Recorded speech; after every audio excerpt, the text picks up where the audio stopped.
I have a resume full of fucking motivation. That whenever I'm down, I'm like, oh, hang on, motherfucker. Oh, you know the truth.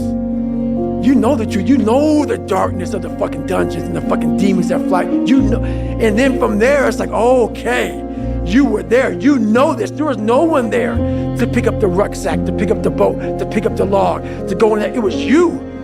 It was you. There was no pat on the fucking back at 300, at 275, at 250, at 220. No, that was you. So those things that come out of me, that extract from me in the darkness, people are looking for that pat on the back. Where is it?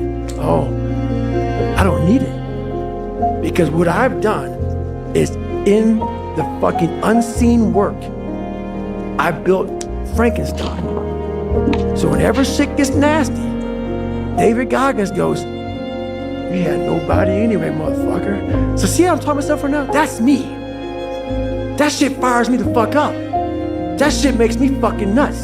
You had nobody anyway, motherfucker. Look around you. There was no fucking team. It was you. There was no weight loss program or mom and dad waking you up saying you can do it, you can be better, trying to build belief. You built belief when you had nothing. Rock bottom. You did that. So as times get hard for me, the truth comes out. And my truth is powerful as fuck. It's real.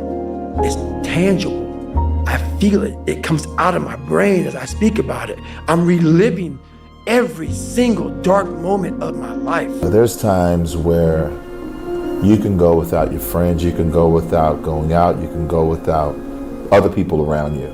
You have to separate yourself from the pack. You have to be willing to spend time with yourself.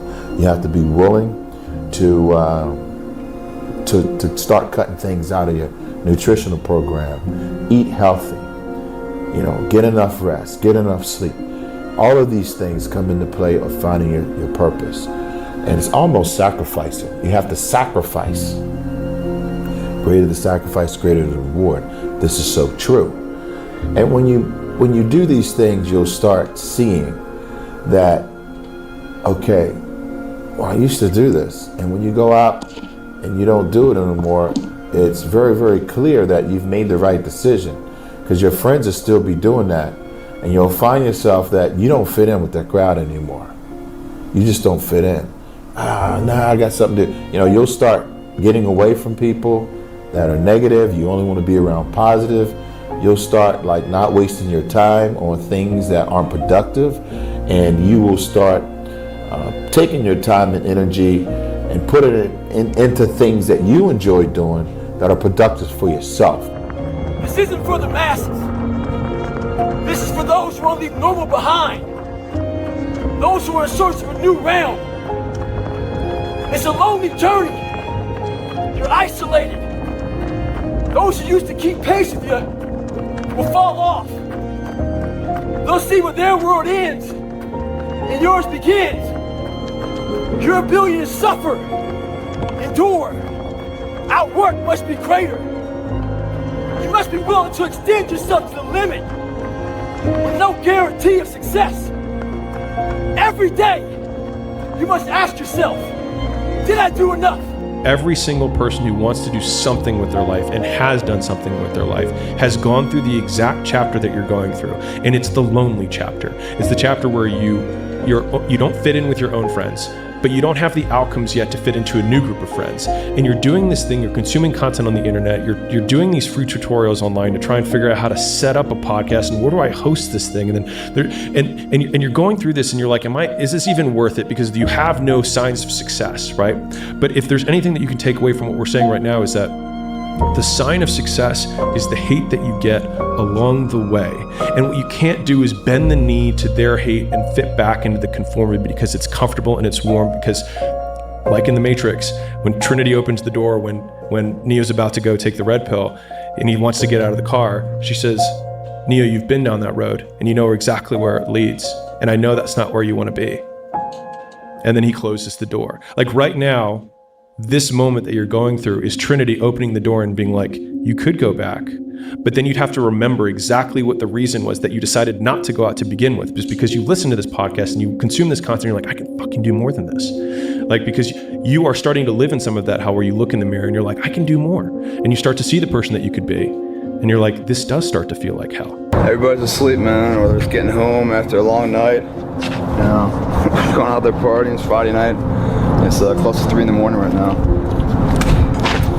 You know, the thing is, man, it's always going to be a party. There's always going to be a time to celebrate and a time to join friends or a day to, I mean, the bars are always open. Always open. No matter how old you are, they're always open, you know? What's not always open is the opportunity to check the box in life, you know, to achieve your dreams. That's not always open, man. And it's funny, it's like, you know, I'm not saying you do it all the time and everything else, because everyone needs release in life. But it's funny when you're coming here and you're closing the gym up, and there's no one in the parking lot except for my car. And everyone else probably getting home from some party right now, because bars are closed right now too. You know, they're probably going to sleep, and they're probably going to have to wake up and apologize to somebody for however way they acted, because that's not who they really are. They're chemically induced to be a certain way, to have the social lubricants, or to be able to talk, to be liked, and say they take something in order to be that guy. It's like people that do steroids, whatever else. I have to take this to be all that, you know, but who I am as an individual isn't quite good enough. That's why I need to take something and become somebody else. You know, it's a sad reality. Coming here at night, and, you know, I don't know what it is about it, man. But like, man, it's just the air smells a little bit better right now. You know, when you say you're gonna do something and then you follow through and you do it, not at the end when you cross the marathon, you finish it, or your hands raised. I'm talking about right now. The small steps in between the big successes that everyone sees. No one sees this. Right now, I'm saying, like, there's a confidence to it, man. There's a bad motherfucker that's right here, you know, that's getting ahead of the competition. There's an overwhelming sense of fulfillment and pride and satisfaction with that. You know, I didn't have to shoot up anything. I didn't have to drink anything. I didn't have to go party anything. All I had to do was just go work out. And now what's going to happen is a residual effect of that. Not only does my body grow, but my belief in whatever my current endeavors are, they seem closer. They seem like, you know, I can reach out and grab them now. Find a thing you like. Try to find a thing that you really enjoy. Try to find a thing that you're passionate about. Like an activity. Yes. For me, early on, it was drawing. It was illustrations. It was comic books. I wanted to be a comic book illustrator. And then it went from comic book drawing and illustrations to martial arts. So, but it was just another thing that I was very, very passionate about. That was my vehicle out of my dilemma. That was my vehicle out of my own anxiety and trauma and my own issues and insecurities. And find something.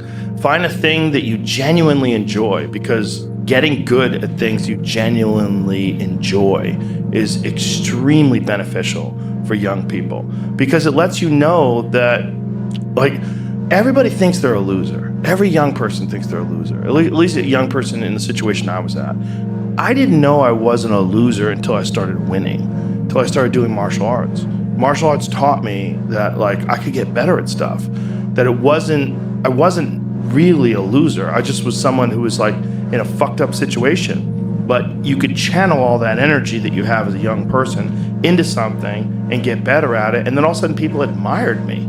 I was like, this is crazy. So I went from being someone who was incredibly insecure and basically a failure to someone who was really successful at this one thing that was very dangerous, that other people were scared of.